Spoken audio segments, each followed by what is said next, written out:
Last Saturday, my friends and I gathered for our usual dinner party at Mark's place. The evening promised the usual: good food, questionable music choices, and Charles' latest attempts at amateur magic. Charles had been on a magic kick lately, claiming he'd finally mastered the classic rabbit out of the hat trick. We were all skeptical, considering his last attempt ended with a bouquet of flowers catching fire. Nonetheless, armed with a top hat and a smug grin, Charles declared that tonight would be the night he'd amaze us all.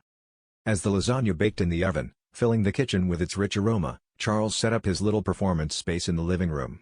He donned a cape that looked suspiciously like Mark's missing shower curtain and tapped the hat with a wand that was clearly a painted chopstick.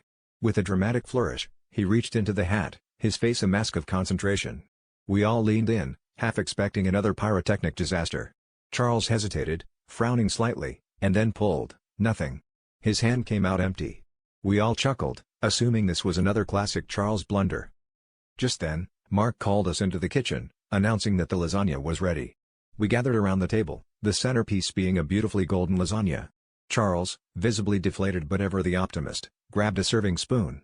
As he cut into the dish, we heard a soft, surprised squeak. To our amazement, from the gooey layers of pasta and cheese emerged a small, slightly dazed rabbit. It blinked up at us, seemingly as confused as we were.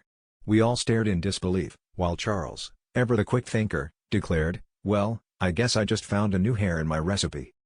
The rabbit, meanwhile, had already decided that the lasagna was its new home and cozied up in the dish. Despite the unexpected guest, dinner was surprisingly delicious, and we all agreed Charles had finally pulled off a trick worth remembering.